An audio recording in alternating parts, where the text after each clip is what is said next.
आओ बच्चों, क्लास 9 की वर्कशीट नंबर 68 को देखें बच्चों, जो कि 16 दिसंबर 2020 के लिए है।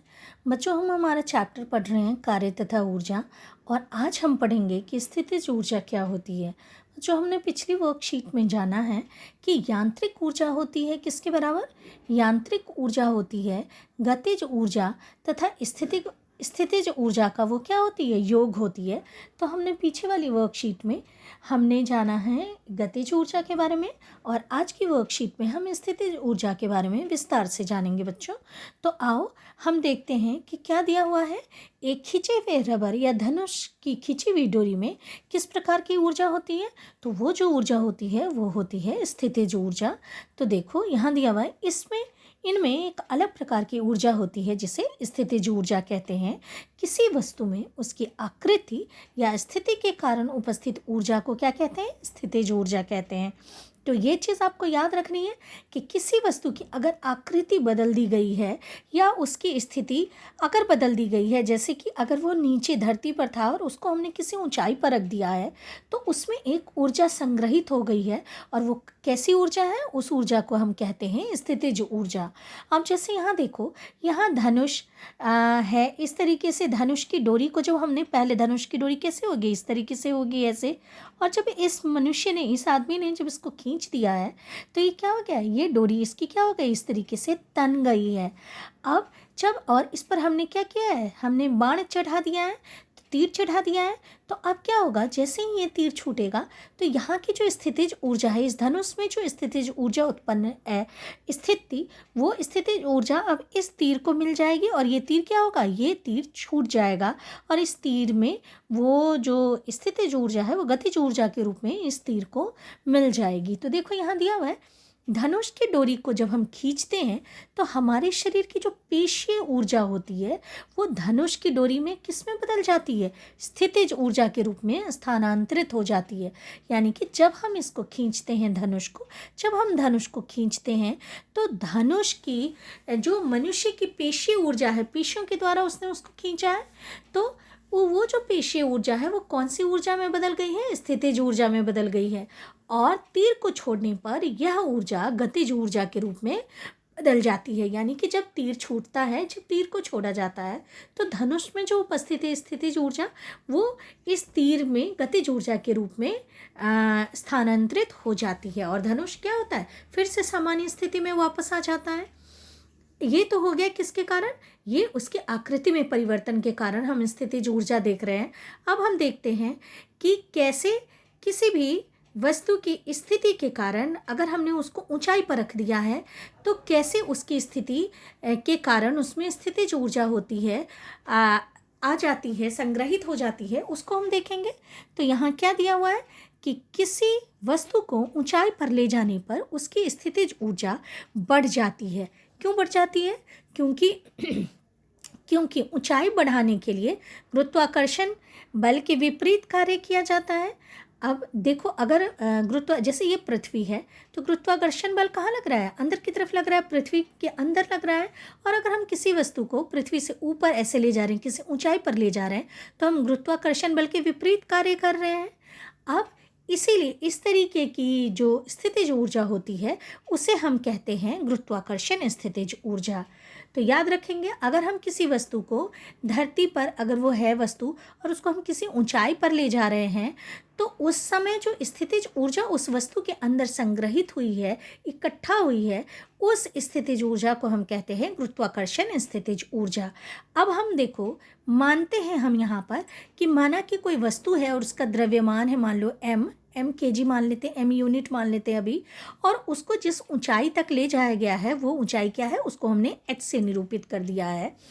तो वस्तु को उठाने के लिए जो बल, जो न्यूनतम बल लगा है, जो वस्तु को हम पृथ्वी से ऊपर ले जाने के लिए, एक ऊंचाई पर ले जाने के लिए जो बल लगा रहे हैं, वो बल किसके बराबर है, तो वस्तु के भार के बराबर है। और वस्तु का भार कितना होगा, m/g होगा। यानी कि जो बल है वो किसके बराबर हो जाएगा, mg के बराबर हो जाएगा। तो इसीलिए यहाँ देखो, बल वस्तु का भार के बराबर होगा, अतः वस्तु पर किया गया कार्य उसकी स्थितिज ऊर्जा के बराबर होगा। यानी कि हम जानते हैं कि जो वस्तु पर किया गया कार्य है जो कि गुरुत्वाकर्षण बल के विपरीत कार्य किया जा रहा है। आप जानते हैं कि कार्य का क्या होता है सूत्र, बल गुणे विस्थापन, F इंटू एस होता है। अब F क्या है, बल है, और S क्या है, विस्थापन है। अब देखो बल के बदले हम क्या लिख सकते हैं, mg लिख सकते हैं। यहाँ बल के बदले क्या है, mg है, तो बल के बदले हम mg लिख सकते हैं। और विस्थापन, क्योंकि विस्थापन जो है, ये देखो ये जो फिगर आप देख रहे हैं, विस्थापन पहले वस्तु यहाँ थी, अब वस्तु को हमने h ऊंचाई पर हम ले गए हैं, तो विस्थापन कितना हुआ है, h के बराबर हुआ है। तो इसीलिए हमने विस्थापन को क्या लिखा है, h लिखा है। तो यहाँ पर गुरुत्वाकर्षण स्थितिज ऊर्जा कितनी हो गई, mgh। अगर हमने ये पूरा लिख दिया तो क्या हो गया, mgh हो गया। अब EP से उसको लिखते हैं, यानी कि पोटेंशियल एनर्जी। तो गुरुत्वाकर्षण स्थितिज ऊर्जा का क्या हो गया मान, mgh हो गया। अब क्योंकि यह भी एक प्रकार की ऊर्जा ही है, इसलिए इसका भी मात्रक क्या है, जूल है। अब देखो उदाहरण से और इसको अच्छे से समझो। क्या दिया हुआ है, एक उदाहरण दिया हुआ है, 2 kg 2 किलोग्राम द्रव्यमान की एक वस्तु को पहले 5 मीटर और फिर 10 मीटर की ऊंचाई पर ले जाया जाता है। दोनों स्थितियों में वस्तु की गुरुत्वाकर्षण स्थितिज ऊर्जा में अंतर निकालिए। तो हम पहले एक स्थिति के लिए निकालेंगे जब वो 5 मीटर की ऊंचाई पर है, और फिर हम निकालेंगे कि जब वही वस्तु को हम 10 मीटर की ऊंचाई पर ले जाते हैं।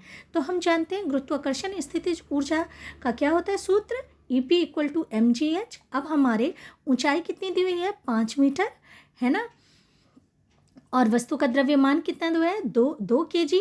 तो हमारा सीधे सीधे m के बदले क्या लिखेंगे, 2, और g का मान यहाँ पर बोल रहा है कि आप 10 मीटर प्रति सेकेंड स्क्वायर लो, लेकिन नॉर्मली g का मान क्या होता है, 9.8 मीटर प्रति सेकेंड स्क्वायर। लेकिन यहाँ पर आपसे कह रहा है कि 10 मीटर प्रति सेकेंड स्क्वायर लो, तो हम 10 मीटर प्रति सेकेंड स्क्वायर लेंगे। तो m हो गया 2, g हो गया 10, और h हो गया कितना, 5 मीटर। तो 5 हमने लिया, तो ये कितना हो गया, 100 जूल। हमने सबको गुणा किया तो ये कितना हो गया, 100 जूल हो गया। अब जब हम वस्तु को 10 मीटर की ऊंचाई पर ले जाते हैं, तो वस्तु का द्रव्यमान तो 2 ही रहेगा। इसका गुरुत्वाकर्षण त्वरण जो है, गुरुत्वीय त्वरण जिसे कहते हैं, वो रहेगा कितना, 10, क्योंकि यहाँ पर दिया हुआ है g स्मॉल g 10। और ऊंचाई कितनी, 5 नहीं है। अब दूसरी स्थिति के लिए जब ऊंचाई कितनी है, 10 मीटर है, तो हमने यहाँ 10 ले लिया, तो पूरा ये कितना हो जाएगा, 200 जूल। यानी कि स्थितिज ऊर्जा में क्या अंतर हो गया, अब है 200 जूल और पहले कितना था, 100 जूल। यानी कि दोनों के बीच का अंतर है 200 माइनस 100 बराबर 100 जूल। उसका देखो बच्चों दूसरा क्वेश्चन भी हम देखते हैं।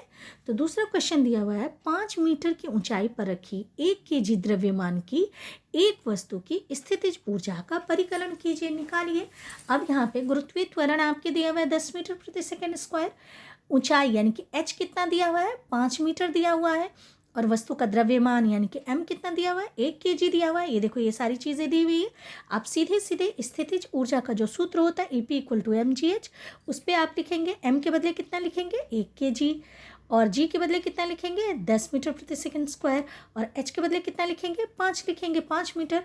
तो ये देखो हमने इस तरीके से किया, तो क्या हो गया हमारा 10 1 इंटू 10 इंटू 5 यानी कि 50, तो 50 जूल। ठीक है बच्चों, आओ क्वेश्चंस को हम देखते हैं बच्चों। नहीं, और है क्वेश्चंस से पहले एक और चीज़ जो छूट गई है आपकी, वो ये है कि स्थितिज ऊर्जा हमेशा ही वस्तु की ऊंचाई पर निर्भर करती है, इस बात पर निर्भर नहीं करती कि वो किस तरीके से किस पथ के रास्ते उस ऊंचाई तक पहुंची है। देखो इसको ये कहना चाह रही हूँ मैं कि यहाँ है, देखो ये वस्तु, यही वस्तु यहाँ है। अब ये वस्तु का पहला रास्ता है, जब वो इस तरीके से, अगर वो सीधे सीधे इस तरीके से इस ऊंचाई पर h ऊंचाई पर पहुंची है, फिर हमने दूसरे वाले फिगर में हम उसको इस तरीके से ले जा रहे हैं, लेकिन वो पहुंची है कितनी ऊंची, उतनी ही h ऊंचाई तक ही पहुंची है। तो जो स्थितिज ऊर्जा होती है वो बस इस पर निर्भर करती है कि वस्तु कितनी ऊंचाई पर गई है, इस बात पर बिल्कुल निर्भर नहीं करती कि वो उस ऊंचाई तक पहुंचने के लिए वहाँ कौन सा रास्ता अपनाया गया है, क्या वो सीधे गई है या उसने कोई वक्र टेढ़ा रास्ता अपनाया है, इस पर कोई फर्क नहीं पड़ता। तो स्थितिज ऊर्जा सिर्फ इस बात पर निर्भर करती है कि वस्तु कितनी ऊंचाई पर पहुंची है। तो देखो यहाँ दिया हुआ है, किसी वस्तु की स्थितिज ऊर्जा केवल उसकी ऊंचाई पर ही निर्भर करती है, चाहे वह किसी भी पथ से उस ऊंचाई पर पहुंची हो। दूसरा क्या दिया हुआ है, जब वस्तु नीचे गिर रही होती है तो वो क्या होती है, लगातार त्वरित होती रहती है, उसका त्वरण लगातार बढ़ रहा होता है। क्यों? क्योंकि जो स्थितिज ऊर्जा होती है वो लगातार किस में बदल रही होती है, गतिज ऊर्जा में बदल रही होती है। और जैसे ही वस्तु धरती पर पहुंचती है वैसे ही उसकी पूरी स्थितिज ऊर्जा बदल गई होती है, किसमें, गतिज ऊर्जा में बदल जाती है। आओ अब क्वेश्चंस को हम देखते हैं बच्चों। पहला क्वेश्चन है, इनमें से किसमें स्थितिज ऊर्जा है, एक धनुष की तनी हुई डोरी या धनुष से छोड़ा गया तीर। तो क्या होगा, अभी हमने सबसे पहले वर्कशीट में जाना था कि एक धनुष की तनी हुई डोरी में क्या होगा, स्थितिज ऊर्जा होगी। क्यों होगी धनुष में तनी हुई डोरी में स्थितिज ऊर्जा? क्योंकि ये उसकी आकृति में क्या हुआ है, बदलाव आया है। तो यहाँ हम लिखेंगे, यहाँ दिया हुआ है किसी वस्तु में उसकी आकृति या स्थिति के कारण जो उपस्थित ऊर्जा होती है वो कहलाती है स्थितिज ऊर्जा। और जब धनुष की डोरी को खींचने पर हमारे शरीर की पेशीय ऊर्जा धनुष की डोरी में स्थितिज ऊर्जा के रूप में स्थानांतरित हो जाती है। तो ये हो जाएगा बच्चों आपके क्वेश्चन नंबर 1 का आंसर हो जाएगा बेटा। उसके बाद क्वेश्चन 2 हम देखते हैं क्या कह रहा है कि h ऊंचाई पर रखी एक वस्तु की स्थितिज ऊर्जा सूत्र की गणना कीजिए। तो h ऊंचाई पर अगर कोई वस्तु रखी हुई है तो उसकी स्थितिज ऊर्जा क्या होगी, उसकी स्थितिज ऊर्जा होगी ये EP = mgh, जहाँ h क्या है, ऊंचाई है, g कहाँ है, g क्या है, गुरुत्वीय त्वरण है, और m क्या है, वस्तु का द्रव्यमान है। उसके बाद है थर्ड क्वेश्चन कह रहा है 5 kg द्रव्यमान के एक पत्थर को 10 मीटर ऊंचाई पर रखा गया है, इसकी स्थितिज ऊर्जा क्या होगी, जहाँ स्मॉल g बराबर 10 मीटर प्रति सेकेंड स्क्वायर, छूट गया यहाँ पे 10 मीटर प्रति सेकेंड स्क्वायर है। तो हम सीधे सीधे क्या लिखेंगे बेटे, हमारा m यानी कि द्रव्यमान कितना दिया हुआ है, 5 kg। थर्ड क्वेश्चन कर रहे हैं हम। उसके बाद हमारी जो ऊंचाई है h हमारा कितना दिया हुआ है, 10 मीटर, और स्मॉल g हमारे कितना दिया हुआ है, 10 मीटर प्रति सेकेंड स्क्वायर। तो आप जानते हैं कि क्या होता है पोटेंशियल एनर्जी यानी स्थितिज ऊर्जा क्या होता है, m × g × h। तो m हमारे कितना है 5, g कितना है 10 और h कितना है 10, तो ये कितना हो जाएगा 500 जूल। तो ये हो जाएगा हमारे थर्ड क्वेश्चन का आंसर बच्चों। उसके बाद फोर्थ क्वेश्चन क्या कह रहा है, किसी वस्तु में स्थितिज ऊर्जा के 3 उदाहरण लिखिए। तो 3 उदाहरण क्या क्या हो सकते हैं, तो यहाँ देखो सबसे पहला तो आप यही लिखेंगे कि क्या हो सकता है, एक धनुष की तनी हुई डोरी। उसके बाद हो सकता है एक तो आप लिखेंगे कि धनुष की तनी हुई डोरी। उसके बाद लिख सकते हैं कि कोई वस्तु ऊंचाई पर रखी हुई कोई वस्तु। तीसरा आप लिख सकते हैं कि किसी खिलौने में कोई चाबी भरा हुआ कोई खिलौना, यानी किसी खिलौने में हमने चाबी भर दिया है तो उस खिलौने में भी जो ऊर्जा संग्रहित है वो है स्थितिज ऊर्जा। तो 3 एग्जाम्पल आपके क्या क्या हो गए, तना हुआ धनुष का डोरी, दूसरा हो गया ऊंचाई पे रखी हुई कोई वस्तु, और तीसरा हो गया किसी चाबी भरा हुआ कोई खिलौना। तो ये 3 हो गए बच्चों। या फिर आप चौथा ये भी लिख सकते हैं कि तनी हुई रबर, खींची हुई रबर, ये हो गया आपका एक और उदाहरण हो गया स्थितिज ऊर्जा का। तो इस तरीके से बच्चों आपकी वर्कशीट खत्म होती है। थैंक यू बच्चों।